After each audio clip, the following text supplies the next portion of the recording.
Hello everyone, I am Pallavi Mishra and welcome back to my channel learn to teach. तो जैसा कि आप सबको पता है कि आपके बीएड सेमेस्टर के एग्ज़ाम चालू हो गए हैं और आज 13 दिसंबर को आपको पहला पेपर हो गया है, philosophical perspective of education. I hope कि आप लोगों का पेपर अच्छा हुआ है। प्लीज़ कमेंट बॉक्स में मुझे लिखकर ज़रूर बताइएगा कि पेपर आपका कैसा हुआ। सो अभी हम करने जा रहे हैं पेपर नंबर 2 जो है आपका 16 दिसंबर को, सोशलॉजिकल पर्सपेक्टिव ऑफ एजुकेशन। उसकी करेंगे हम लोग यूनिट नंबर 4। इससे पहले यूनिट नंबर 1 और 2 के वीडियोस ऑलरेडी अपलोडेड हैं। वो यूनिट वाइज नहीं, टॉपिक वाइज उस पर नाम लिखा हुआ है। और यूनिट 3 अभी हम इसके बात करेंगे। ये यूनिट मुझे ज़्यादा इंपॉर्टेंट लग रही है, इससे क्वेश्चंस काफ़ी आते हैं, तो पहले हम लोग आज इस यूनिट को कंप्लीट करेंगे। ठीक है, तो वीडियो स्टार्ट करने से पहले अगर आप यही पीडीएफ देखते हैं, वीडियो पूरा देखते हैं, फिर आपको लगता है कि यही पीडीएफ अगर आपको मिल जाए पीडीएफ फॉर्म में, तो आप इसको जो है ज़्यादा अच्छे से आपको तैयारी हो सकती है। तो यहाँ पर नंबर फ्लैश हो रहा है 7208053840। इस पर मैसेज करके आप पेड नोट्स परचेस कर सकते हैं।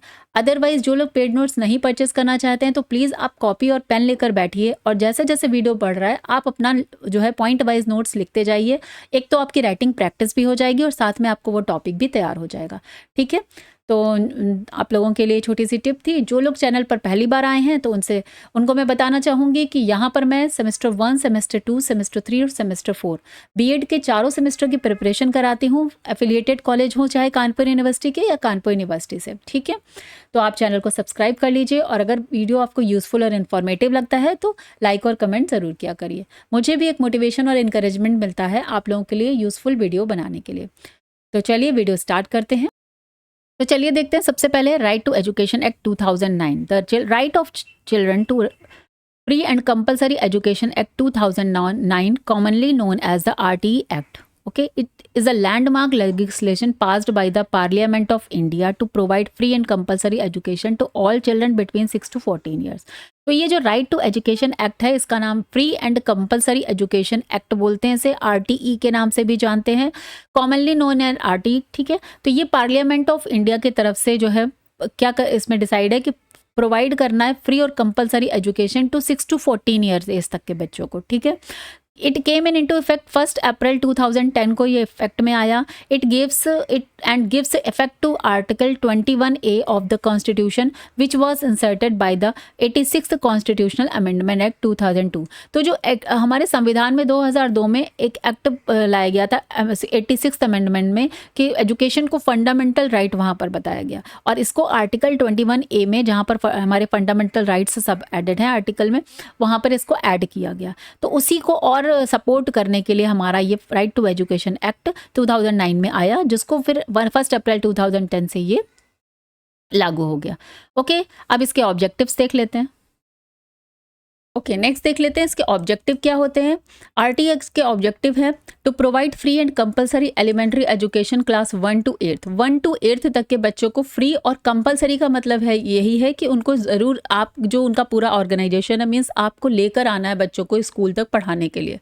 ठीक है, कंपलसरी एजुकेशन का मतलब यही होता है। To all children 6 to 14 years को free and compulsory elementary education. ठीक है, to ensure quality education through norms related to infrastructure, teacher qualification and curriculum, और साथ में क्वालिटी एजुकेशन प्रोवाइड करानी है। So infrastructure of the school should be good and teacher qualification और curriculum, इन सब की इंश्योरिटी इसके अंतर्गत बताई गई है कि वो अच्छा होना चाहिए। ये इसका और ऑब्जेक्टिव क्या था, to remove barrier of access discrimination and inequalities in school education. तो जो स्कूल एजुकेशन में एक एसेसिबिलिटी की दिक्कत आती है या डिस्क्रिमिनेशन होता है या इनइक्वालिटी है, तो उस बैरियर को भी यहाँ पर रिमूव करना।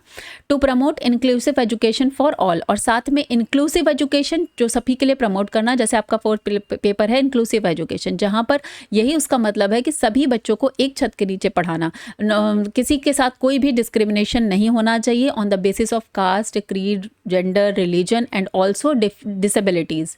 Okay, specially for disadvantage group like girls, SC, ST, minorities with special needs. तो ये जो डिसेबल्ड मैंने बोला, that is children with special needs में ये आते हैं।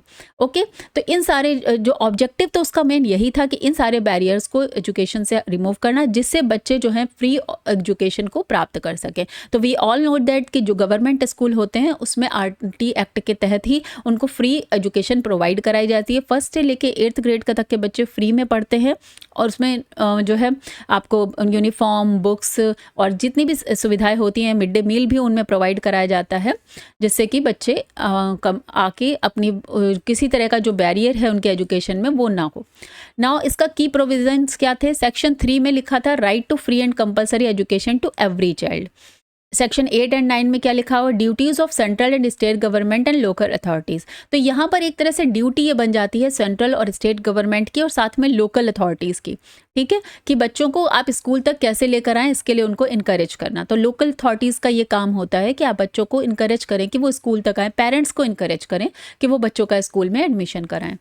Section 12(1)(c) 25 reservation is unaided private school. तो जो प्राइवेट स्कूल्स होते हैं उनमें भी 25% का रिजर्वेशन होता है इन तरह के बच्चों के लिए।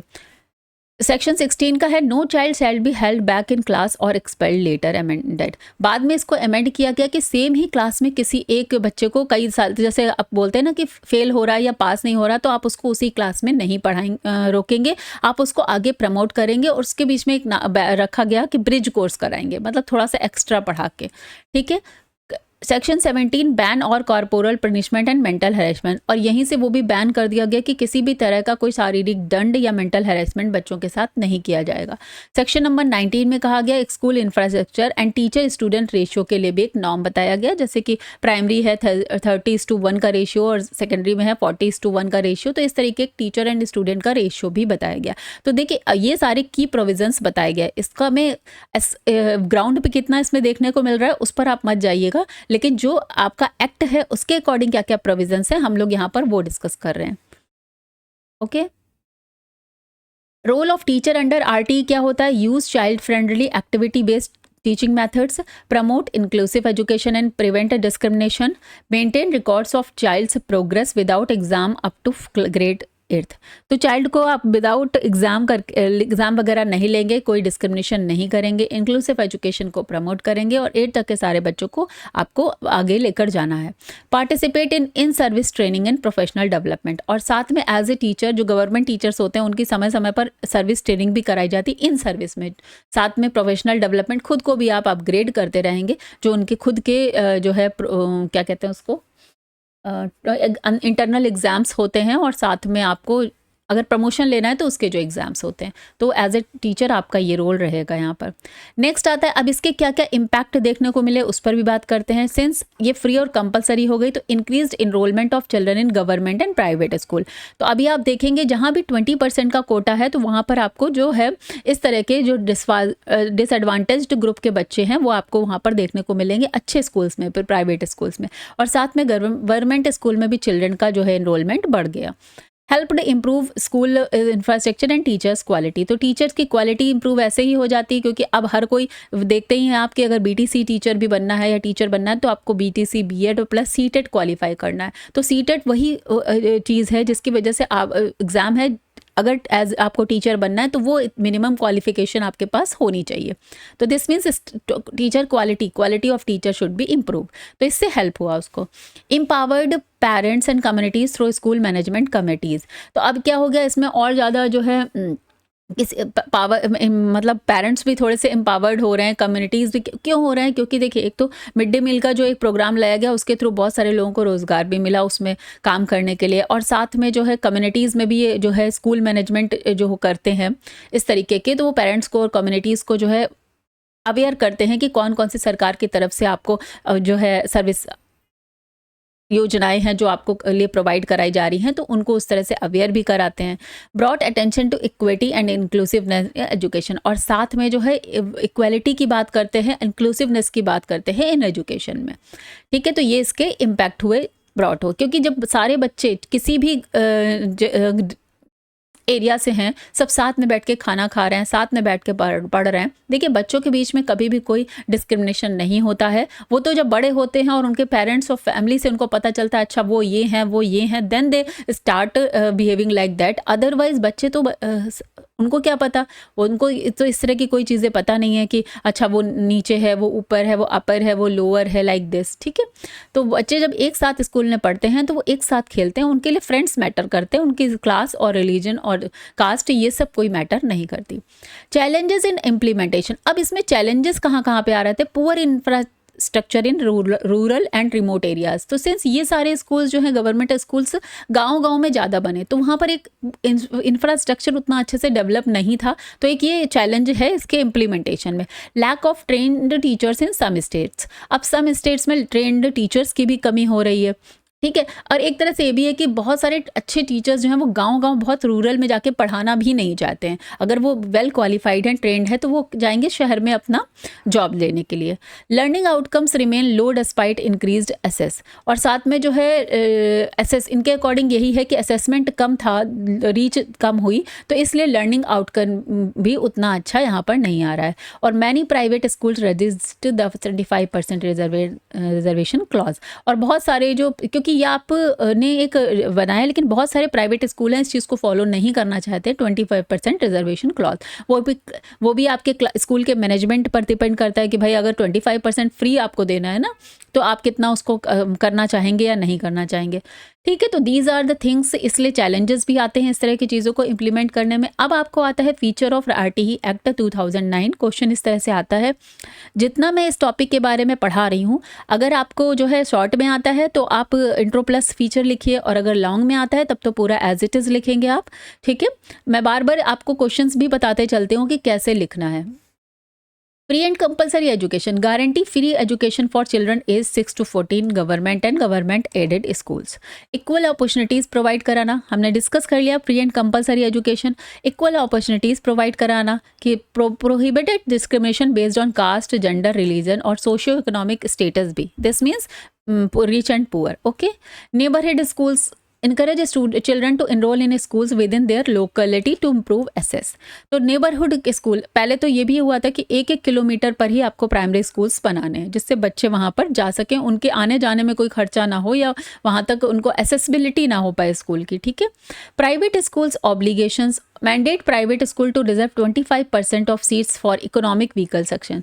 तो जो EWS के बच्चे हैं उनके लिए 25% की जो सीट्स हैं वो प्राइवेट स्कूल्स में जो है रिजर्व की गई। No detention policy, prohibited failures based detention और expulsion of children until grade 8, later revised under NEP 2020, ठीक है। तो अभी NEP 2020 में इसको बाद में रिवाइज किया गया कि जो बच्चे हैं उनको ग्रेड 8 तक जो है आपको फ्री और मींस डिटेंशन नहीं करना है, बच्चे को फेल नहीं करना है सेम ग्रेड में, आपको उसको आगे बढ़ाना है। बस ये है कि उसमें आपको ब्रिज कोर्स वगैरह देकर किसी तरीके से बच्चे को आगे बढ़ा देना है, ठीक है। क्वालिटी स्टैंडर्ड क्या है, set minimum norms for school infrastructure, teacher qualification and student teacher ratio, और एक नॉर्म्स भी उसमें सेट किए गए कि स्कूल में बेसिक इतना स्ट्रक्चर होना चाहिए, लाइक प्राइमरी की क्लास है तो 2 क्लासरूम, 1 वॉशरूम और इस तरह से ग्राउंड, ये पूरा एक मिनिमम एक नॉर्म तैयार किया गया कि स्कूल का इंफ्रास्ट्रक्चर ऐसा होना चाहिए। टीचर की क्वालिफिकेशन तो आप सभी जानते हैं, अगर प्राइमरी है तो DLED plus CTET and BEd है तो आपको प्राइमरी, सेकेंडरी है तो BEd प्लस CTET, ठीक है। टीचर स्टूडेंट रेशियो को भी फिक्स किया गया। Ban capitation fees and screening test, बच्चों से कोई फीस नहीं ली जाती है एडमिशन की, और साथ में कोई जो है आपको स्क्रीनिंग टेस्ट एंड ऑल नहीं करना है, बच्चे को आपको लेकर आना है, उसको एडमिशन देना है। कंटिन्यूअस एंड कॉम्प्रिहेंसिव इवैल्यूएशन, इसको CCE भी बोलते हैं। इसका मतलब होता है encourages assessment through regular performance review instead of annual exam. तो कंटिन्यूअस एंड कॉम्प्रिहेंसिव इवैल्यूएशन यही होता है कि आपको बच्चे को हर पूरी जो स्कूल की एक्टिविटी है पूरे साल की, उससे आपको उसका एवैल्यूएशन करना है, ना कि लास्ट के फाइनल एग्जाम से। Prohibition of physical punishment and harassment जो हमने डिस्कस किया। Focus on inclusive education, disabilities को, डिसएडवांटेज ग्रुप को, मार्जिनलाइज्ड कम्युनिटीज़ को, सबको इंक्लूड करना है। तो दीज आर द 10 फीचर्स जो आप एज इट इज़ लर्न कर लीजिएगा, बिल्कुल भी टफ नहीं है, ओके। उसके बाद अगर लॉन्ग है तो आप यहाँ पे कंक्लूजन भी लिख सकते हैं। The right to education act 2009 is a revolutionary step towards achieving the dream of education for all. It not only provides a legal entitlement but also aim to equity, inclusiveness, equality in education. For effective realization, active participation of government, schools, teachers, society is essential. ठीक है, तो effective realization के लिए तो इन सारी चीज़ों का active participation important है, और जो है इसमें काम किया गया है। Now coming to the next सर्व शिक्षा अभियान। ओके, नेक्स्ट देखते हैं सर्व शिक्षा अभियान। सर्व शिक्षा अभियान SSA इसको शॉर्ट फॉर्म में कहते हैं, is the flagship programme launched by the government of India in 2001। Okay, ये डेट्स वगैरह याद रखिएगा, इनको एज इट इज ही लिखना है। With the objective of education universalisation of elementary education, जिसको UEE भी बोलते हैं, और in a time bound manner. It is response to the constitutional mandate to provide free and compulsory education to all children in the age of 6 to 14 years. तो जो 6 से 14 साल तक के बच्चों को कॉन्स्टिट्यूशन में जो अमेंडमेंट करके फंडामेंटल राइट बनाया गया था, इन 86 अमेंडमेंट के अंतर्गत 2002 में फंडामेंटल राइट के तौर पे जोड़ा गया था free and compulsory education in the article 21A। तो उसी को जो है सक्सेस बनाने के लिए, उसी के जो है रिगार्डिंग ये ऐसे प्रोग्राम जो है 2001 में सर्व शिक्षा अभियान चलाया गया, और इसका मेन मोटिव क्या था? Universalisation of elementary education. तो ये जो मेन पॉइंट है इसको आप ऐसे ही हाईलाइट करके लिखिएगा, मैंने यहाँ पर भी हाईलाइट करके लिखे हैं। नाउ इसके मेन ऑब्जेक्टिव्स क्या थे? टू इंश्योर ऑल चिल्ड्रन 6 से 6 to 14 years have access to free and compulsory elementary education. तो इसका भी काम यही था कि इंश्योर करना कि 6 से 14 साल तक के सभी बच्चों को फ्री और कंपलसरी एलिमेंट्री एजुकेशन के अंतर्गत एडमिशन करना, मीन्स एजुकेशन प्रोवाइड करना।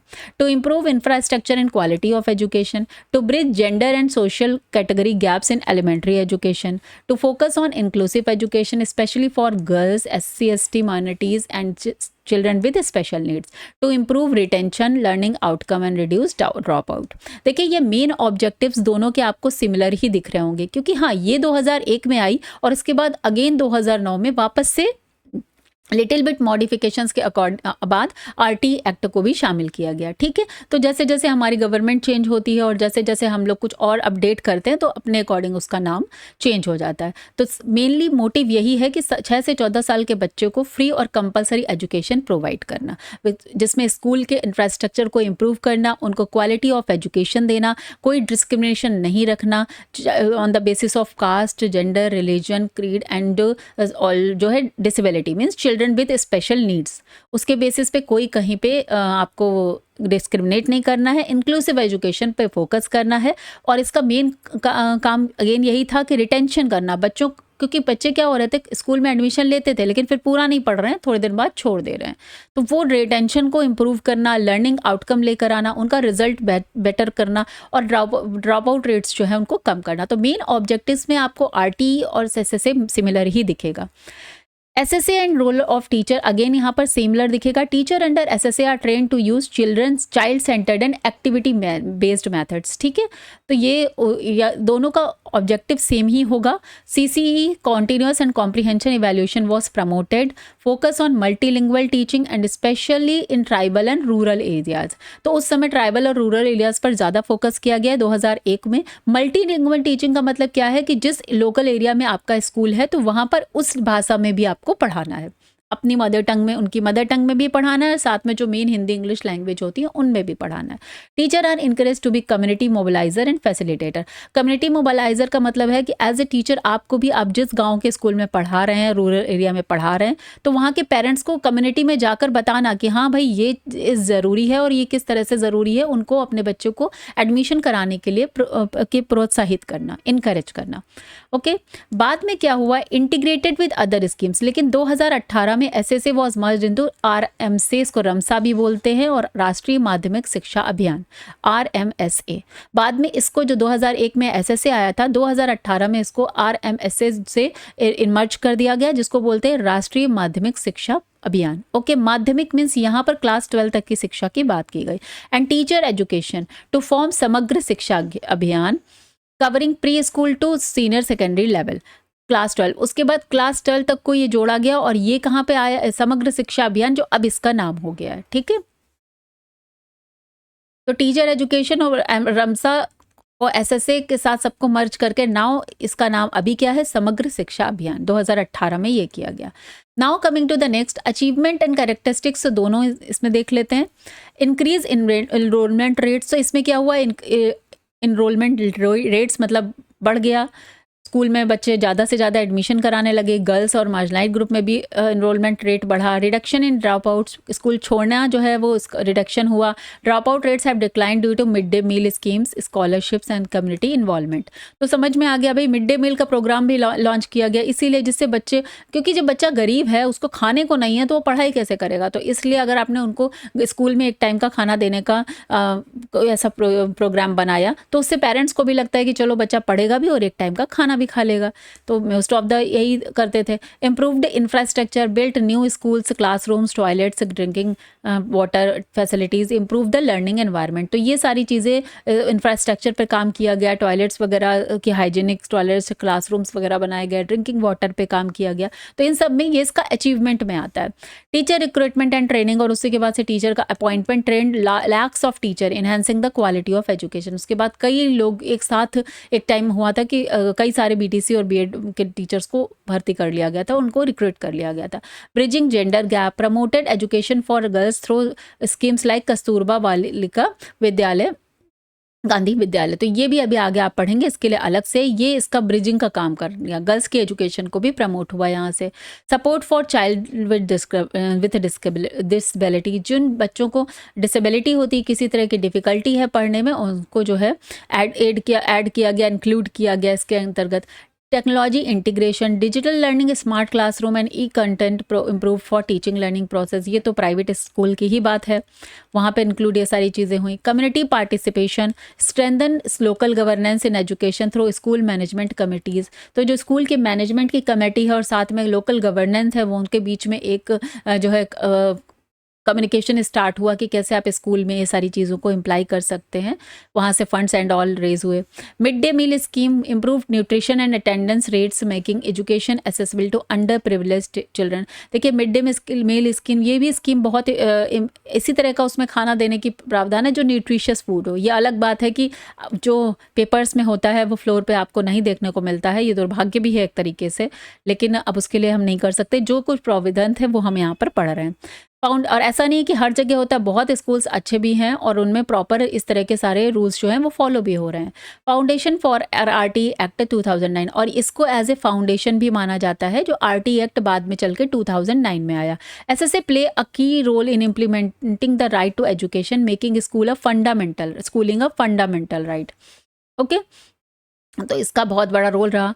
सर्व Shiksha Abhiyan was landmark mission in India's educational history. It laid the foundation for inclusive and equitable education, fulfilment the dream of education for all through it faced challenges. Its integration into Samagra Shiksha continues the vision of literate, skilled and empowered India. So दो कुछ challenges रहे हैं, लेकिन अब उसको आगे बढ़ा दिया गया समग्र शिक्षा अभियान के थ्रू। ठीक है, नेक्स्ट आपको जो इसमें टॉपिक पढ़ना है वो है स्कूल्स, कॉमन स्कूल सिस्टम, इसको बोलते हैं CSS। चलो इसको भी देख लेते हैं। The common school system is a concept aim to providing equitable and quality education to all children. Okay, तो इसका भी मेन एम यही था कॉमन स्कूल सिस्टम का। irrespective of their caste, class, gender, religion or socio-economic background. It proposes that a child, rich or poor, should study in the same type of schools with a common curriculum and uniform quality education. ठीक है, अब ये propose कब किया गया था? देखिए जब इंडिया हमारा इंडिपेंडेंट हुआ 1947 में, तो यहाँ पर दो ही मेन बहुत बड़े फैक्टर थे, एक तो गरीबी और दूसरी जो है अनएजुकेटेड मीन्स असाक्षरता, कि लोग बहुत ज़्यादा, मोस्ट ऑफ द पर्सन्स बहुत गरीबी रेखा के नीचे थे और साथ में पढ़े लिखे नहीं थे। तो इन दो चीज़ों पर काम करना उसके बाद इंडिपेंडेंट के बाद हमारी गवर्नमेंट का मेन फोकस था। ठीक है, तो ये कब आया था? The common school system was proposed by Kothari commission इन 1964। तो यहाँ से कोठारी कमीशन ने कॉमन स्कूल सिस्टम की बात की थी, जिसमें मोस्ट ऑफ द जो हमारा एम है वो सेम ही है कि बच्चों को सभी को प्रोवाइड कराना इक्वल अपॉर्चुनिटी। ठीक है, to promote equitable inclusive education for all children, irrespective उनका कैसा भी सोशल बैकग्राउंड एंड ऑल हो उसके रिस्पेक्टिव। तो ये कहाँ पर हुआ? It was formally proposed in the national policy. तो जो नेशनल एजुकेशन पॉलिसी 1968 में आई थी, ये उसमें प्रपोज किया गया था, पहली बार जो आई थी।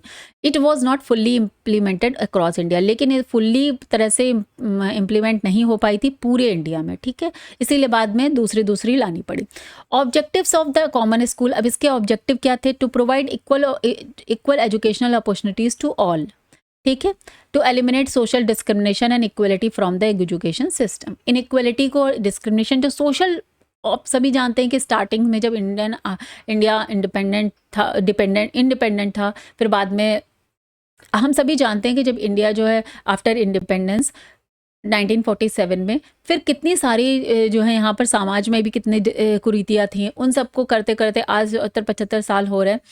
बहुत सारी चीज़ों की ज़रूरत थी, तो उसमें सोशल डिस्क्रिमिनेशन एक बहुत बड़ा रोल था, जिसके लिए बाद में फिर रिजर्वेशन लाया गया, और रिजर्वेशन से करके जो भी डिस्क्रिमिनेटेड थे, सोशली डिसएडवांटेज थे, मार्जिनलाइज थे, कहीं भी कुछ तरह के इनइक्वलिटी में जी रहे थे, सबको आगे लाने की, अपलिफ्टमेंट करने की बात आती है। तो इसमें भी कॉमन स्कूल सिस्टम का एक रोल था, to build a non discriminatory and inclusive society through a unified education system. तो वही है कि एक ऐसी सोसाइटी जहाँ पर कोई डिस्क्रिमिनेशन ना हो, इंक्लूसिवनेस हो। ये किसके माध्यम से किया जा सकता है? Unified education. जब एजुकेशन सबके लिए बराबर होगी, तो जब बच्चे सारे ग्रुप के बच्चे एक ही स्कूल में पढ़ेंगे, एक ही लेवल पे पढ़ेंगे, तो उनके अंदर एक दूसरे के प्रति रिस्पेक्ट आएगा, और वो जो है एक दूसरे को कम या ज़्यादा नहीं समझेंगे। Okay, to ensure social justice, और साथ में ये जो है सामाजिक न्याय की व्यवस्था को भी जो है इंश्योर करता है। Uphold the constitutional values of equality, liberty and fraternity and justice, और साथ में जो हमने कॉन्स्टिट्यूशनल वैल्यूज पढ़ी हैं, समानता का अधिकार हो, चाहे डिग्निटी के साथ जीना हो, न्याय हो, फ्रीडम ऑफ स्पीच हो, तो ये सारी चीज़ों को भी जस्टिफाई करता है ये। रिकमेंडेशन बाय कोठारी कमीशन, तो कोठारी कमीशन ने क्या क्या रिकमेंडेशन दिए थे? Implementation of neighbourhood schools without social discrimination. ठीक है, जितने भी आसपास के स्कूल में उसमें जो है ये इम्प्लीमेंट किया जाए कॉमन स्कूल सिस्टम, जिसमें किसी तरह का सोशल डिस्टिंक्शन यानी डिस्क्रिमिनेशन ना किया जाए। Private school should follow the same norms as government school, तो जैसे प्राइवेट स्कूल्स है उस गवर्नमेंट, सेम ही नॉर्म दोनों में होने चाहिए।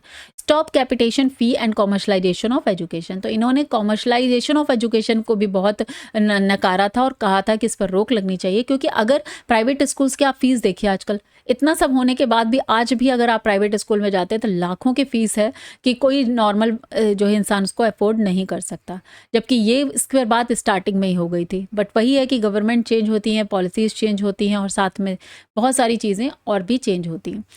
Emphasise inclusive and value based education for all, तो ये चीज़ हमने ऑलरेडी पढ़ ली है कि अब why the common school system needed, इसका नीड क्या था? There is a wide gap between private elite schools और गवर्नमेंट रूरल स्कूल, तो उस समय भी जो प्राइवेट एलाइट अपर क्लास वाले स्कूल्स थे और गवर्नमेंट स्कूल थे, उसमें एक बहुत गैप था, बहुत बड़ा गैप था। वैसे तो मुझे लगता है कि ये गैप आज भी है। आई डोंट थिंक कि सरकारी स्कूलों का वो वैल्यू है, उतना ज़्यादा वहाँ पे पढ़ाई होती है जितना प्राइवेट स्कूल्स में होती है, बट उस समय भी यही बात थी।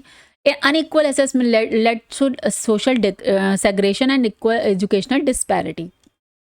ठीक है, हाँ, ये मैंने ज़रूर देखा है कि अब जो गरीबी रेखा पे आते हैं, जिनको पॉवर्टी लाइन बोलेंगे, वो अपग्रेड होके किसी न किसी तरह से पब्लिक स्कूल में जा रहे हैं, प्राइवेट स्कूल में जा रहे हैं। ये मैंने ज़रूर देखा, ये मुझे फ़ायदा देखने को मिल रहा है, बशर्ते ये कि जो स्कूल सरकारी हैं वो अच्छे हो गए हैं।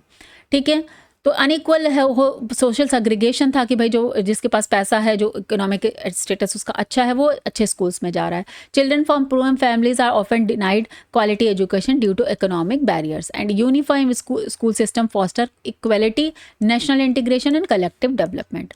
तो उन्होंने इसी पर जोर दिया कि सबका एक साथ डेवलपमेंट है, इक्वलिटी हो, नेशनल इंटीग्रेशन वहाँ से होगा, एक साथ सब जुड़ेंगे।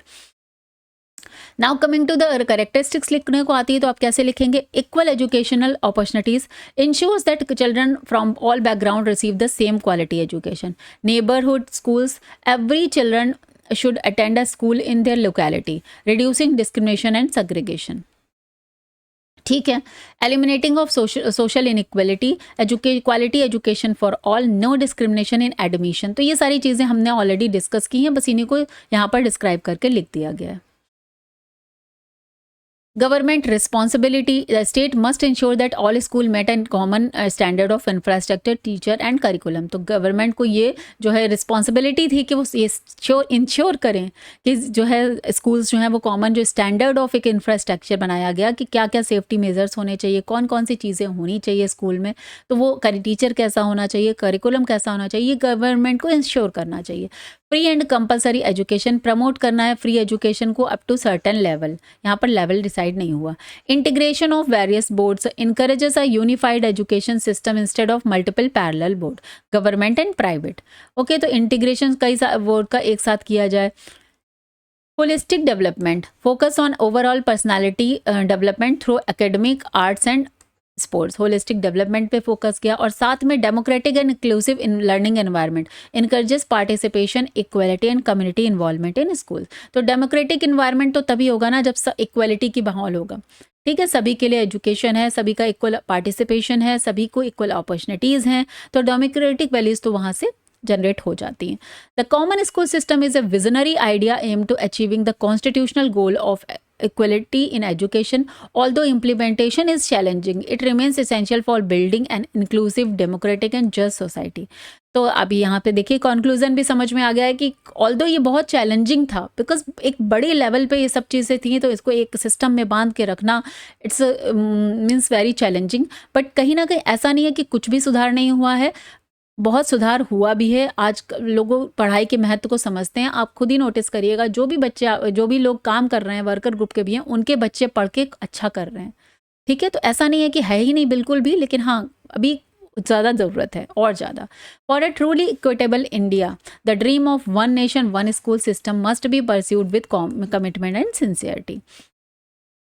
तो इस तरीके से कॉमन एजुकेशन स्कूल सिस्टम पे आता है, तो अभी आप लिखेंगे। नेक्स्ट आता है आपका कस्तूरबा गांधी बालिका विद्यालय, ठीक है। कस्तूरबा गांधी बालिका विद्यालय, इसे KGBVV का बोलते हैं। अगर शॉर्ट फॉर्म में लिख कर आ जाए तो please don't get confuse, okay. Is a government run residential school scheme launched by 2004। ये याद रखिएगा, जो आपको सन लिखने हैं वो एग्जैक्ट लिखने हैं, उसमें आप मत इधर उधर कर दीजिएगा। तो ये कैसे थे? रेजिडेंशियल स्कूल थे, हॉस्टल टाइप ये थे। 2004 में इनको लॉन्च किया गया। The ministry of human resource and development, जो कि अब हम जानते हैं एजुकेशन, मिनिस्ट्री ऑफ एजुकेशन अब बोली जाती है, वो पहले थी MHRD, ministry of human resource and development, government of India, ठीक है। It aims to provide upper primary mean 6 to 8 class की girls belonging to the disadvantaged group, specially in rural and backward areas, ठीक है। अब इसमें देख लेते हैं ऑब्जेक्टिव क्या है। To promote girls education in area of low female literacy, तो जहाँ पर लड़कियों की एजुकेशन कम है वहाँ पर इसको प्रमोट करना। To ensure access to education for girls SC ST backward classes और माइनॉरिटी कम्युनिटी, तो उनके एजुकेशन के लिए उनको इनकरेज करना, ये इसका मेन उद्देश्य था कि लड़कियों को आप रेजिडेंशियल स्कूल प्रोवाइड करें और साथ में वो प्योरली लड़कियों के लिए है, कोएड नहीं है, ठीक है। To bridge the gender gap in education and promote social justice, और जो जेंडर का एक गैप है कि लड़के ही पढ़ेंगे लड़कियां नहीं पढ़ेंगी, तो इसके बीच का ब्रिज का काम करा इन्होंने कि लड़कियों को भी अपॉर्चुनिटी दी आगे बढ़ने की, पढ़ने की। To support universalisation of education specially under the RT act 2009, और बाद में इस स्कीम ने RT एक्ट जो 2009 आया उसमें भी सपोर्ट किया। उसका भी मेन एम था यूनिवर्सलाइजेशन ऑफ एलिमेंट्री एजुकेशन, जो आपकी एलिमेंट्री एजुकेशन है उसका सार्वभौमिकरण, मीन सभी को प्रोवाइड कराना। टारगेट ग्रुप इसका क्या था? Girls in the age of 10 to 14 years, class 6 to 8 from SC ST OBC minorities and BPL below poverty line families, especially those who are dropouts or out of school girls, जिन्होंने drop कर दिया किसी ना किसी reason से या out of school है।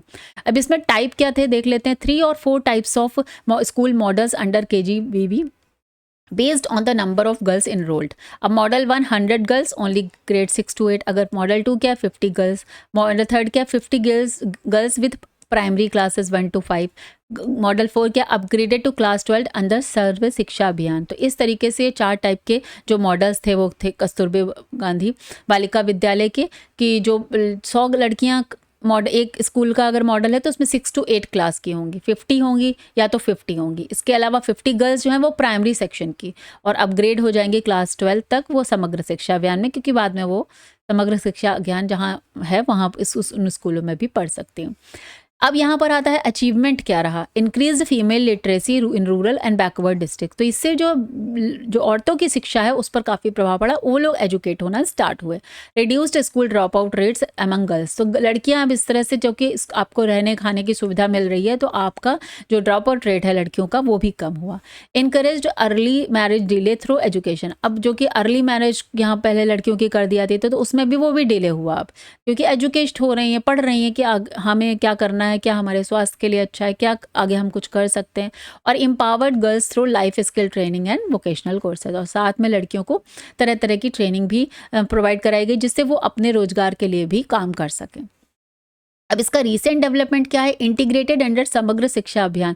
देखिए 2018 में ये सारी चीज़ें एक समग्र शिक्षा अभियान के उसमें इंटीग्रेट हो गई। ये सारी जो स्कीम्स है ये इसी के अंदर अब आ गई हैं। For holistic education for pre primary to class 12 तक की उनकी पूरी एजुकेशन की बात इसमें करी गई।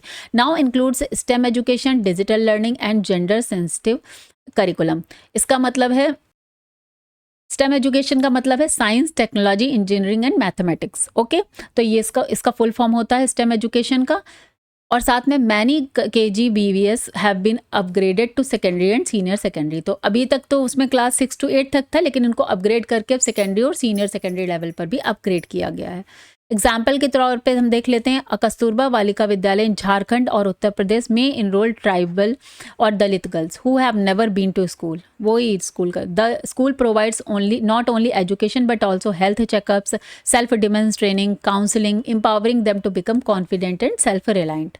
ठीक है, तो समझ में आ गया एग्जाम्पल के तौर पे। अब इसकी करेक्टरिस्टिक्स अगर लिखने को आती हैं तो कैसे लिखेंगे, residential schools for girls provide free residential education for girls from disadvantaged background, SC, ST, OBC minorities.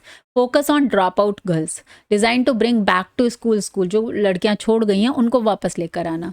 Free education and facilities, offer free education, accommodation भी फ्री है, food, uniform, learning material, everything they provide free. इसके अलावा vocational training, impart skills like tailoring, handicrafts and computer literacy for self reliance. आपने सुना होगा कि गांव में बहुत जगह फ्री में आपको स्टिचिंग की क्लासेस दी जा रही हैं, हैंडीक्राफ्ट सिखाया जा रहा है, या कंप्यूटर भी फ्री में सिखाया जा रहा है, तो वो सेल्फ रिलायंट बनाने के लिए। देखिए बहुत सारी गवर्नमेंट की तरफ से स्कीम्स चलाई जाती हैं, लेकिन वो ग्राउंड तक आ नहीं पाती हैं, बहुत सारे लोग उसको जान नहीं पाते हैं, तो इसलिए उसका फ़ायदा भी नहीं उठा पाते हैं। लेकिन जो लोग जानते हैं उनको फ़ायदा भी होता है। जेंडर सेंसिटाइजेशन का मतलब है encourages awareness about women's right, social issues and empowerment. तो लड़कियों को अपने क्या क्या राइट्स हैं उनके लिए भी बताना, अवेयर कराना, और वो किस तरह से अपने आप को जो है एम्पावर कर सकती हैं, उन सारी चीज़ों से बचा सकती हैं जो उनकी लाइफ की प्रॉब्लम्स हैं, उसके बारे में अवेयर कराना। Qualified female teachers, preference is given to female teachers to create a comfortable learning environment. तो इसी जगह यहाँ पर उसी के बाद से फीमेल टीचर्स का बड़ा रिक्रूटमेंट स्टार्ट हो गया। आप देखेंगे बहुत सारी जो स्कूल्स हैं आपको उसमें फीमेल टीचर्स ज़्यादा देखने को मिलेंगी, क्योंकि क्वालिफाइड जहाँ पे अगर कोएड है तो कोएड में आपको फीमेल टीचर से वो मोर कंफर्टेबल होते हैं पढ़ाने लिखाने में, ऐसा माना जाता था। Now holistic development includes extra curricular activities भी करा गया, sports, culture programme, life skill training. Safe and secure environment provide करा गया, और government funded initiative operated under government schemes to support the education of disadvantaged girl. तो government की scheme के अंडरगट ही उनको फंड भी मिल रहे थे। कंक्लूजन में आप कैसे लिख सकते हैं, Kasturba Gandhi Vidyalaya are revolutionary step advance achieving gender equality in education. तो जेंडर इक्वलिटी में इसमें बहुत काम किया, क्योंकि वी ऑल नो दैट कि सिर्फ SC ST OBC इसका कोई नहीं है, यहाँ पर जेंडर के बेस पे भी बहुत बड़ी इनइक्वलिटी थी। लड़कियों को पढ़ाया ही नहीं जाता था, लड़कों को ज़्यादा प्रमुखता दी जाती। तो मे भी हो सकता है गाँव में आजकल भी ये चलन होगा कि लड़कियों को नहीं स्कूल भेज रहे हैं बट लड़कों को पढ़ा रहे हैं। ठीक है, तो जेंडर इनइक्वलिटी को भी इसने कम किया। These schools are not only provide formal education but also contribute the social upliftment and empowerment of rural girls। तो सिर्फ एजुकेशन में नहीं इक्वलिटी प्रोवाइड करी, साथ में सोसाइटी का भी अपलिफ्टमेंट होता है। देखिए जब लड़की पढ़ती है, अब पहले ऐसा माना जाता था, आपने सुना भी होगा कि लड़कियां क्या करेंगी पढ़ लिख के, घर में खाना ही तो बनाना है। लेकिन लड़कियां जब पढ़ती हैं तो आप समझिए सबसे पहली टीचर किसी भी बच्चे की उसकी खुद की माँ होती है, और अगर वो पढ़ी लिखी है दिस मीन्स बच्चे को वहाँ से ही स्टार्ट होगा कि उसकी एक अच्छी एजुकेशन स्टार्ट होगी, उसे पता चलेगा what is right and what is wrong. ठीक है, तो सोशल अपलिफ्टमेंट होना लगा और लड़कियों के पढ़ने से तो देखिए दोनों घर, दो घर पे जहाँ वो रहती है वहाँ पे भी उनका हेल्प मिलेगी और जहाँ पे वो शादी करके जाते हैं वहाँ भी उनको हेल्प मिलेगी। तो दोनों दो जगहों पे उसका रोल होता है, बहुत ही इंपॉर्टेंट रोल होता है। तो सोशल अपलिफ्टमेंट हो गया, specially from marginalised communities. They play a crucial role in fulfilling the constitutional promise of equality, dignity and social justice. और जैसा कि हम सबको पता है कि कॉन्स्टिट्यूशन में इक्वलिटी, डिग्निटी और सोशल जस्टिस की बात की गई है, तो उसमें भी इनको स्कूल्स का बहुत बड़ा रोल रहा। नेक्स्ट पढ़ते हैं आश्रम पद्धति स्कूल। आश्रम पद्धति school follows the traditional Gurukul system where students live and learn in a residential setup under the guidance of teachers. Ashram Padhiti school are residential schools established mainly for the tribal and marginalized children in India.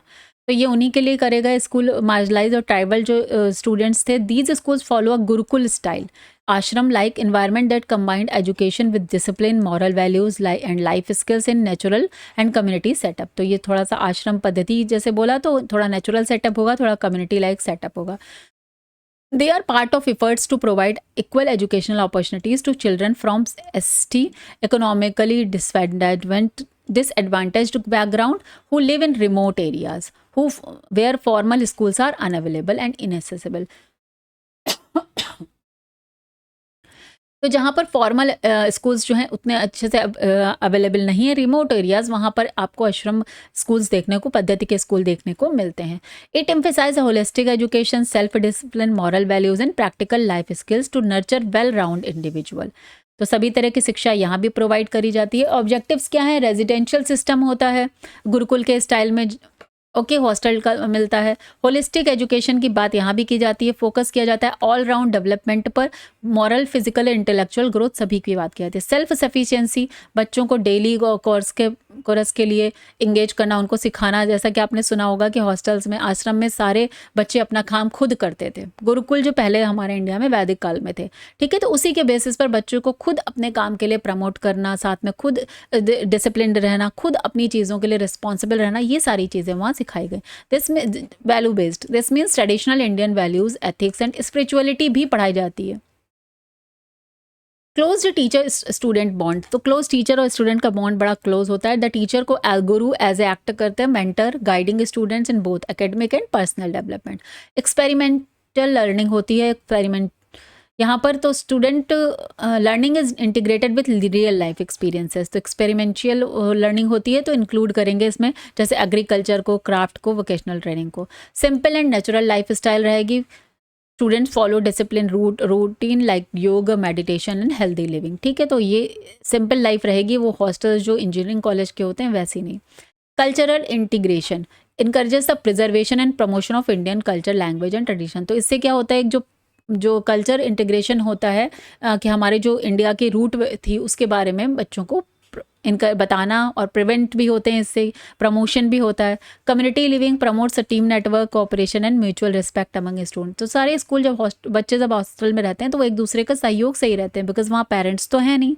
तो team work, एक cooperation की भावना, mutual respect, understanding, ये सारी चीज़ें बच्चे सीखते हैं। Affordable education होती है, design for rural and under privileged student, often supported by government और चैरिटेबल ऑर्गेनाइजेशन। तो ऐसे स्कूल जो हैं गवर्नमेंट के सपोर्ट और चैरिटी से चलते हैं। करिकुलम एंड को करिकुलर एक्टिविटीज़ में follow state board and NCERT curriculum. तो यहाँ पर या तो जिस स्टेट में है वहाँ का स्टेट बोर्ड फॉलो करेंगे, या एनसीईआरटी करिकुलम जो नेशनल करिकुलम है वो फॉलो करेंगे। इंक्लूड करेंगे life skills, sports, arts, craft and vocational training. इसके अलावा एग्जाम्पल्स में आप देख सकते हैं, Maharashtra and Madhya Pradesh have several ashram shalas run by tribal development department. और जो EMRS अभी आज टीचिंग एग्जाम भी होने वाला है, तो वो यही है, Eklavya model residential schools. Eklavya को तो आप सभी कोई जानते होंगे, महाभारत में द्रोणाचार्य जी के जो शिष्य थे, तो उसी के बेसिस पे एकलव्य मॉडल रेजिडेंशियल स्कूल, ये जो है आश्रम पद्धति के स्कूल का ही एक एग्जाम्पल है। Though more modern are based on a similar idea but upgraded with better infrastructure. तो Ashram Paddhati schools are not just educational institution but social reform platforms that serve to educate, empower the most neglected section of Indian society. They aim to blend modern education with traditional values to build a more inclusive and equitable nation. तो आश्रम पद्धति के school जो है basically सिर्फ educational institutions नहीं है, वो एक तरह से सोशल रिफॉर्म भी है, क्योंकि आप देख रहे हैं इसमें जो डिसएडवांटेज्ड ग्रुप है, जो बैकग्राउंड, जो ऐसे लोग हैं जो बहुत ही पीछे रह गए हैं सोसाइटी में, उनको आगे लाके उन नेग्लेक्टेड सेक्शन के लोग, ठीक है, जैसा कि हम सभी जानते हैं एकलव्य का स्टोरी क्या थी, वो नेग्लेक्टेड सेक्शन में ही थे और इसीलिए द्रोणाचार्य जी ने उनको जो है शिक्षा देने से मना कर दिया था, क्योंकि उन्हें अर्जुन को ही ट्रेन करना था। तो आप ये कनेक्ट कर सकते हैं कि नेग्लेक्टेड सेक्शन के जो लोग थे उनको आगे लेकर आना, उनको एम्पावर करना, उनको एजुकेट करना, EMRS इसका एक एग्जाम्पल है। ठीक है, तो चलिए आगे बढ़ते हैं। अब आता है नेशनल लिटरेसी मिशन। इसको शॉर्ट फॉर्म में NLM कहते हैं। NLM stands for national literacy mission. National literacy mission was government initiative launched on 5 मई 1988। ठीक है, तो सबसे पहले तो हमने 68 वाला पढ़ा था जो हमारा कॉमन स्कूल सिस्टम था। उसके बाद 1988 में अगेन ये ministry of human resource development, जिसको अब मिनिस्ट्री ऑफ एजुकेशन के नाम से हम जानते हैं, वो उन्होंने इनिशिएटिव लॉन्च किया था गवर्नमेंट ऑफ इंडिया ने। It aim to promote literacy and basic education specially among adult to make them functionally literate, to aim to educate 80 million adults in the age group of 15 to 35 over and 80 years। ठीक है, तो ये इनका पूरा M था कि 80 million peoples adult जो हैं, क्योंकि मैंने आपको बोला कि आफ्टर इंडिपेंडेंट यही मेन प्रॉब्लम थी कि एजुकेटेड लोग कम थे, और अगर कंट्री का डेवलपमेंट करना है तो एजुकेशन उसके लिए बेसिक नीड है। ठीक है, तो इसका मतलब ये आपको, अगर आपको थोड़ा बहुत याद हो कि उस दौरान जो है टीवी पे बहुत सारे एड्स आते थे प्रौढ़ शिक्षा को लेके, बड़े लोगों को पढ़ाने के लिए, एडल्ट एजुकेशन के लिए बहुत सारे ऐड उस समय पे चलते थे लिटरेसी को लेके। शायद आप लोग छोटे छोटे होंगे, तो उस वही बात है यहाँ पर कि बेसिक एजुकेशन की, बहुत बेसिक एजुकेशन का मतलब पढ़ना लिखना आए, न्यूमरेसी आए, नंबर्स आए, पढ़ना लिखना आए, ये बड़े लोगों को आना चाहिए, इसका एम था। अब इसके ऑब्जेक्टिव्स क्या थे हम देख लेते हैं यहाँ पर। इरेडिकेट इलिटरेसी, तो अक्षरता को इरेडिकेट करना मीन्स हटाना, खत्म करना। Focus on providing basic reading and writing arithmetic skills to adult. 15 से 35 साल तक के लोगों को जो है साक्षर करना, उनको बेसिक जो रीडिंग राइटिंग स्किल्स होती हैं और अर्थमेटिक होती है उतना सिखाना। एम्पावरमेंट थ्रू एजुकेशन, तो ये क्लासेस शाम को लगती थी प्रौढ़ शिक्षा की, जो मैंने सुना हुआ है। Emphasised functional literacy to help people understand their rights and improve their socio economic conditions. तो ये इसका मेन काम था कि एजुकेशन के थ्रू बच्चों लोगों को उतना साक्षर करना कि वो अपनी बेसिक जो नीड्स है, अपने क्या राइट्स हैं, क्या ड्यूटीज़ हैं, उनकी इकोनॉमिक सोशियो इकोनॉमिक कंडीशंस थोड़ी इंप्रूव हो जाए। Women literacy gave special attention to female literacy to promote gender equality. और fourth, vocational and life skills training help learners apply their education in daily life and employment. तो जो भी वो education ले उसको डेली अपने जो लाइफ में इम्प्लीमेंट कर पाएँ, उससे कुछ कमाई कर पाएँ। Promote self reliance means self become independent. ठीक है, तो ये इसके मेन कैरेक्टरिस्टिक्स थे। इंपॉर्टेंट प्रोग्राम इसके अंदर टोटल लिटरेसी कैंपेन चला था, focused on teaching based on reading writing and arithmetic, community based, run by volunteers. तो सरकार के जो वॉलंटियर्स होते थे वो आगे आते थे। इस समय बहुत कैंपेन चला था, जगह जगह टीवी पे आपको और जो है बड़े बड़े पोस्टर्स में बताया जा रहा था कि प्रौढ़ शिक्षा को बहुत महत्व देना है, उसके रिगार्डिंग बहुत ज़्यादा यह प्रोग्राम चला था। Post literacy programme continue learning after basic literacy, इसके अलावा अगर कोई पढ़ना चाहता है, उसका बेसिक इतना लिखना पढ़ना और अर्थमेटिक सीखने के बाद, तो वहाँ भी उनको आगे भी हेल्प किया जाए। Focused on retaining skills and learning life oriented knowledge, और लाइफ ओरिएंटेड नॉलेज की मतलब वो नॉलेज को वो अपनी प्रैक्टिकल लाइफ में यूज़ कर सके। जैसे उन्हें किसी एक स्किल को बता दिया, सिंपल सी बात है, अगर आपने उनको किसी वोमेन है उसको सिलाई सिखा दी तो वो अपना टेलरिंग का काम कर सकती है। ठीक है, कंटिन्यू एजुकेशन प्रोग्राम, उसके बाद offer opportunities for life long learning. इसके अलावा वहाँ पे इसमें 3 पार्ट थे। लाइफ लॉन्ग लर्निंग के लिए भी, आगे जो पढ़ना चाहता है और ज़्यादा बढ़ना चाहता है उसके लिए भी यहाँ पर प्रोग्राम थे। टारगेट क्या था इसका, 15 से 35 साल के लोग who had never been gone to school, जो कभी स्कूल नहीं गए या उन्होंने ड्रॉप कर दिया है।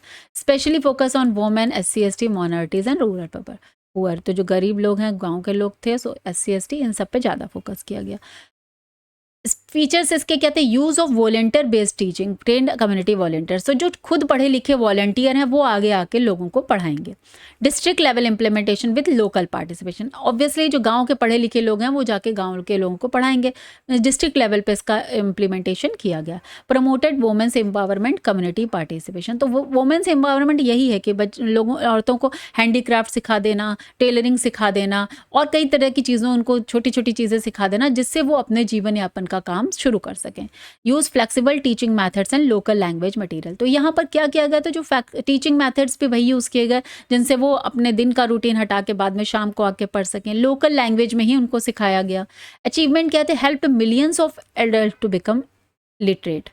तो बहुत सारे लोग इसके अंतर्गत एजुकेट हुए। रिड्यूस्ड एडल्ट लिटरेसी रेट, तो जो असाक्षरता रेट था प्रौढ़ लोगों का, एडल्ट का, वो भी यहाँ पे रिड्यूस हुआ। Encourage women participation and uplifted weaker section, तो वीकर सेक्शन भी आगे आया। Improved health hygiene and civic awareness. Established over continue education centres across India, और 2.5 लाख जो है आपके एजुकेशन सेंटर्स जो है अक्रॉस इंडिया एस्टेब्लिश हुए। NLM initially had 2 flagships, low total literacy and post literacy. The initiative was revitalized 30th September 1999 when they are combined as a single program, literacy program Operation Restoration. तो बाद में इस 2 थे पहले starting में, फिर इसको एक में कर दिया गया 30 सितंबर 1999 को, 10 साल बाद। The NLM initiated first successful campaign Kottayam city of Kerala followed by Ernakulam district. तो जो केरला की कोट्टयम सिटी थी, सबसे पहले वहाँ पर सक्सेसफुल हुआ ये प्रोग्राम, और वहाँ के सारे लोग का मोस्ट ऑफ द पर्सन, अभी भी हम जानते हैं जब साक्षरता का एक एजुकेशन का स्टेट वाइज वो निकाला जाता है परसेंटेज, तो वर्किंग तो केरला का सबसे ज़्यादा निकलता है। Working of national literacy mission in India, 81% of youth from age to 15 to 24 and 63% of adult from illiterate ways 2005 से 2010 यूनेस्को स्टडी। तो ये रेट था उस समय का। However, the 2001 census stated that female literacy is 4.16%। तो कहीं ना कहीं ये जो साक्षरता रेट दर है ये अब बढ़ी है, ठीक है। The National Literacy Mission was later merged into broader initiative like समग्र शिक्षा अभियान and साक्षर Bharat for continued literacy development। तो बाद में इन स्कीम को अगेन समग्र शिक्षा अभियान, समग्र का मतलब ये कि उसमें बहुत सारी स्कीम को मर्ज कर दिया गया, ठीक है। नेक्स्ट आता है आपका mid day meal. Mid day meal is the last topic of this unit, और देखिएगा आपको इस यूनिट से बहुत सारे क्वेश्चंस देखने को मिलेंगे शॉर्ट में, तो पूरी यूनिट वीडियो को 2 से 3 बार देख लीजिएगा। The midday meal scheme is government program in India that provides a free cooked lunch to school on working days। तो वर्किंग डेज में जो बना हुआ खाना पहुंचाना स्कूल में प्रोवाइड करना, ये मिड डे मील का गवर्नमेंट स्कीम था। It aim to improve nutritional level, school attendance and retention among student specially from disadvantage section of this society. तो अगेन सेम था कि न्यूट्रिशनल लेवल का खाना बच्चों को प्रोवाइड करना। अब खाने का रहेगा तो बच्चे स्कूल भी आएंगे, तो उससे रिटेंशन भी बना रहेगा उनका, वो कहीं छोड़ के जाएंगे नहीं। It is one of the world's largest meal programme covering children in government aided and local bodies. तो as we all know that कि हमारे देश की जनसंख्या इतनी है कि अगर कोई भी इनिशिएटिव लिया जाएगा तो वर्ल्ड का लार्जेस्ट ही वो बन जाएगा, ऐसा मेरा मानना है। तो यहाँ भी वही हुआ कि ये सब वर्ल्ड का लार्जेस्ट मील प्रोग्राम हो गया, पूरे देश भर के बच्चों को इस सरकारी स्कूल में मुफ्त में खाना यानी मिड डे मील दिया गया। स्टार्टेड इन तमिलनाडु इन 1925। तो ये पायनियर्ड बाय के कामराज। तो ये कि तमिलनाडु में के कामराज थे, उन्होंने अपने लोकल लेवल पे इसको 1925 में एक बार स्टार्ट किया था, ट्राई किया था। बाद में ये national programme of nutritional support to primary education करके लॉन्च किया गया 15 अगस्त 1995 को, ठीक है। In 2001, the Supreme Court made it legal entitlement for children under the right to food। तो बाद में इसको सुप्रीम कोर्ट ने लीगल बता दिया और इसको राइट टू फूड के तहत, with a view to enhance enrollment, detention and attendance of and simultaneously improve nutritional level of among children, National Program of Nutritional Support of Primary Education was launched as centrally sponsored scheme। तो central से sponsor किया जाता था, means fund वगैरह central से दिएगा। 15 अगस्त 1995, ठीक है। तो तब लॉन्च किया गया था। इसको MDMS शॉर्ट फॉर्म में भी क्वेश्चन आ सकता है। तो mid day meal scheme in 2000 when MDMS become a cooked day meal scheme. तो 2000 में इसको मिड डे मील स्कीम यानी MDMS बोला गया। पहले ये उतना बड़ा सा नाम था, न्यूट्रिशनल लेवल वाला, ठीक है। Under which every child in government and government aided primary school was to be served a prepared mid day meal with minimum content of 300 calorie of energy, 8 to 12 gram of protein per day for a minimum 200 days, 200 दिन साल में, ठीक है, जितने दिन school खुलता है। The scheme was further extended in 2002, cover not only children studying government aided or local body school, but also studying in education guarantee scheme EGS and alternative initiative education centers। तो ये education guarantee scheme भी आई, उसके अंतर्गत जो schools आते हैं तो वहाँ भी इन चीज़ों को लागू किया गया। अब ऑब्जेक्टिव क्या था मिड डे मील का, ये देख लेते हैं। To improve nutritional status of children in school. तो न्यूट्रिशन का जो वैल्यू है चिल्ड्रन जो स्कूल आ रहे हैं उनके लिए में इम्प्रूव करने के लिए अब इससे जो है increase enrolment, attendance and retention. तो रिटेंशन भी हो रहा है, बच्चे रुक रहे हैं, इनरोलमेंट भी बढ़ रहा है, अटेंडेंस भी हो रही है। तो इन सारी चीज़ों को ध्यान, specially among poor children, to reduce classroom hunger so that student can concentrate better. तो वही स्टार्टिंग में मैंने बोला कि बच्चे को अगर भूख लगी है तो घर में गरीबी है, खाना नहीं मिल रहा है एक टाइम का, तो पढ़ने कौन जाएगा। तो वो जो क्लासरूम हंगर है उसको रोकने के लिए। To promote social equality by bringing children of different background together. और इसके बाद इसमें सारे बैकग्राउंड के बच्चे एक साथ बैठ के खाना खाते हैं, तो एक तरह से सेंस ऑफ ब्रदरहुड भी यहाँ पर न प्रमोट होता है। और supports universalisation of elementary education, और साथ में जो एक हमारा शिक्षा को सार्वभौमिक बनाना, उसका उद्देश्य भी कंप्लीट होता है। तो children of grade 1st to 8th studying in government school, government aided schools, special training centres, madrasa and maktab supported under the SSA and RT, उन सब में इनका मिड डे मील के प्रोग्राम लागू होते हैं। मील प्रोविज़न क्या है? अकॉर्डिंग टू नाम primary students grade 1st to 5th 450 calories plus 12 gram protein. Upper primary student class 6 to 8 700 calories plus 20 gram protein. Typical food includes rice, pulses, vegetables, oil, spices, eggs and milk. Some states में eggs है। Funding and implementation क्या है? A centrally sponsored scheme with cost sharing between center and state. तो है तो centrally sponsored, but centre और state दोनों का इसमें कॉस्ट शेयरिंग है। Central government provide food grains, funding for cooking cost, transportation and kitchen infrastructure. Implementation at level, food is cooked on site in school kitchen, वहीं पे school की kitchen में बनेगा, through NGOs like Akshaya Patra in some state. Teachers और school management committee SMCs supervise quality, hygiene and distribution. तो teacher जो school management committee हैं वो सुपरवाइज करेंगी हाइजीन को और क्वालिटी को। Regular inspection and maintenance of register are mandatory. तो रजिस्टर में मेंटेन करना, रेगुलर इसकी इंस्पेक्शन करना, ये सारी इंपॉर्टेंट था। अब इसमें मेरिट्स और डीमेरिट्स पढ़ लेते हैं। मेरिट्स इसके क्या है? Increase school enrolment and attendance, तो इससे स्कूल का एनरोलमेंट और अटेंडेंस तो बढ़ गया।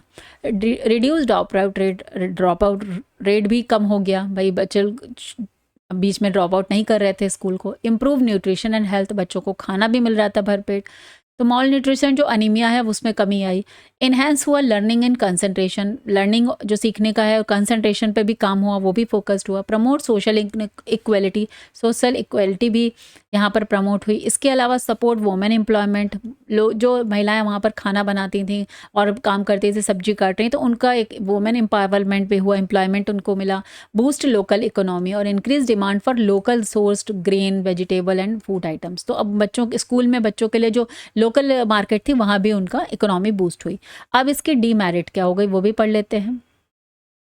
डीमेरिट का हो गया क्वालिटी एंड हाइजीन इशू। इसमें कई बार होते हैं food have led to health hazard, कई बार सुनते हैं ना मिड डे मील खा के लोग बीमार पड़ गए। तो कहीं ना कहीं बड़े लेवल पर जब प्रोग्राम हुआ तो हाइजीन और क्वालिटी के इश्यूज आए।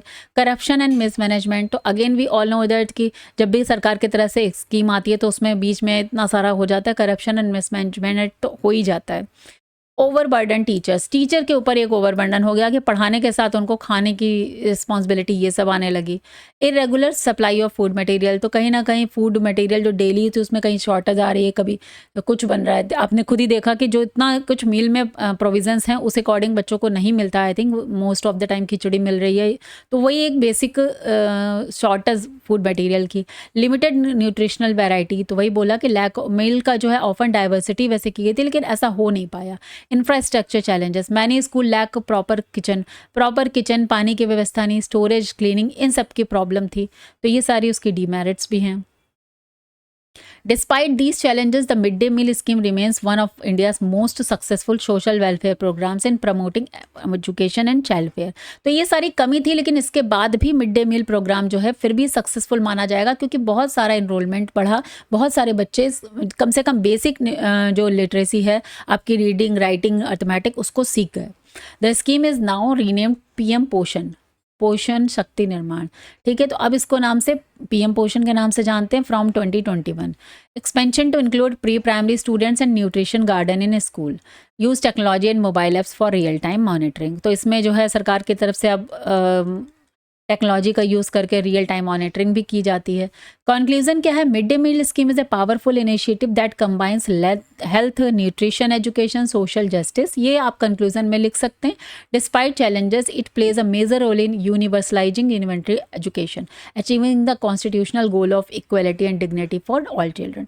तो जितना मैंने सुना है कि टीचर्स के लिए सरकार की तरफ से बहुत ज़्यादा इसमें ध्यान रखा जाता है कि उनको पूरी चीज़ें बच्चों को तक अच्छे से पहुँचानी है, सारी उनको टीचिंग लर्निंग प्रोसेस भी उनको सही रखना है, टीचिंग मेथड्स भी करना है. बहुत सारी जो गवर्नमेंट की तरफ से जो है आपकी फैसिलिटीज़ प्रोवाइड कराई जा रही हैं, सबका ध्यान रखना है. तो एज ए टीचर जो स्टाफ है उसको काफ़ी ज़्यादा इसमें मॉनिटरिंग होती है, तो उनको उसके अकॉर्डिंग काम करना होता है. तो बेसिकली कंक्लूजन हम यही कहेंगे कि it is a successful scheme.